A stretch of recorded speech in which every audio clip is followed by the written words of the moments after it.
Buenas time, Pedro Alcântara aqui de novo com vocês. Pessoal, hoje eu quero trazer um tema interessante que aconteceu com a gente no escritório. Eu peguei ainda hoje, bem fresco, e eu achei super relevante e muito bom trazer aqui para o nosso conteúdo hoje, porque é um tema assim que envolve conflito, envolve uma coisa muito maluca, assim, que não devia ter acontecido, e ao mesmo tempo envolve direito, e muito direito, né? Direito estratégico, advocacia estratégica, envolve um pouco sobre questões de direito muito amplas, certo?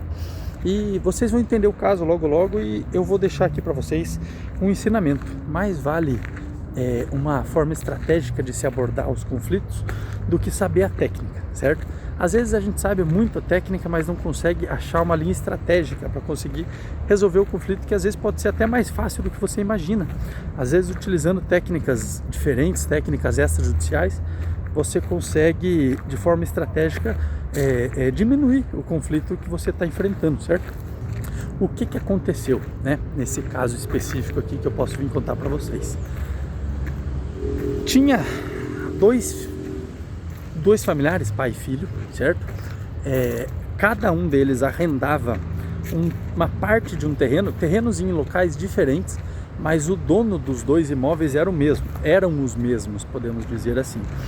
Era um senhor, é um senhor ainda, ele é vivo, é um senhor que tinha mais de um imóvel rural, e pai e filho arrendavam esse imóvel rural desse senhor.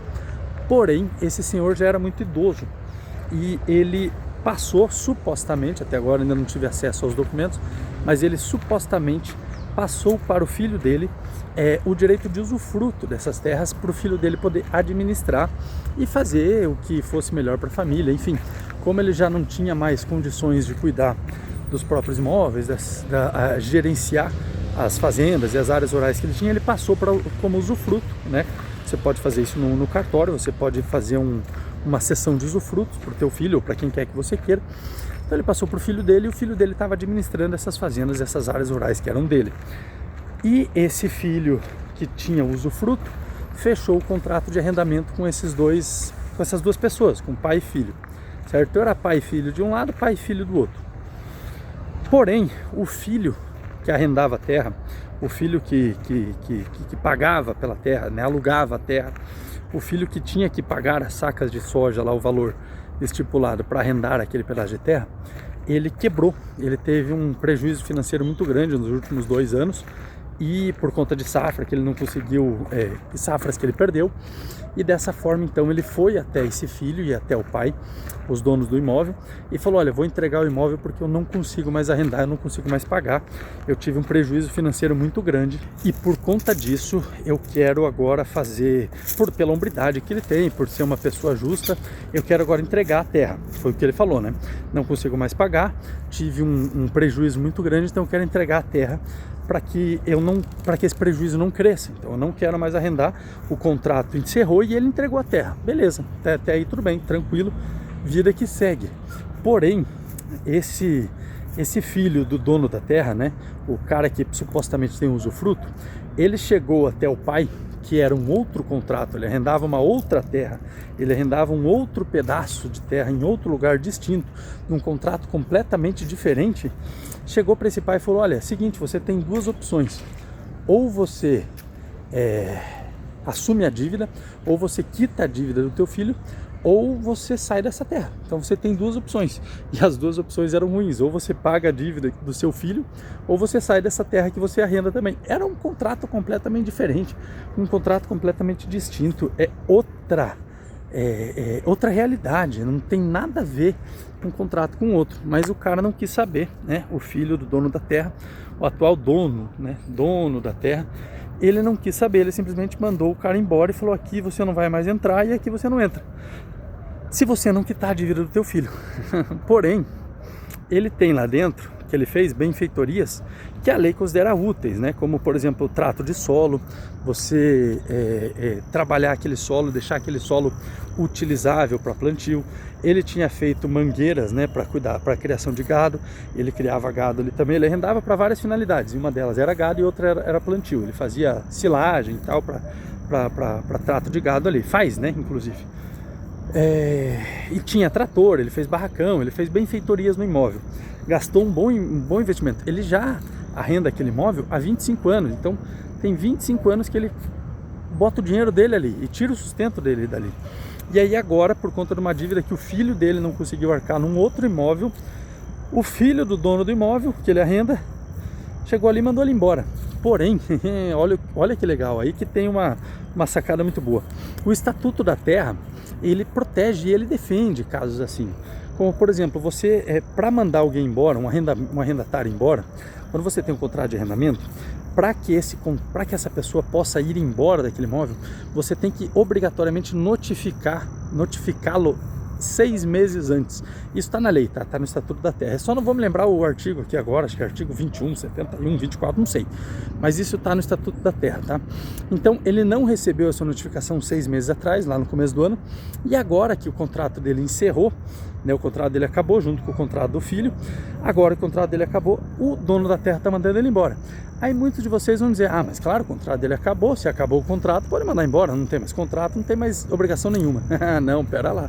O Estatuto da Terra diz que se não for feita a notificação 6 meses antes, a pessoa que está em cima daquele imóvel, o arrendatário que está em cima, que está utilizando aquele imóvel, ele tem direito de preferência na renovação do contrato, certo? Não sou eu que estou dizendo, não é o Pedro que está dizendo, não é um terceiro que está dizendo, não é ninguém que está dizendo, é a lei.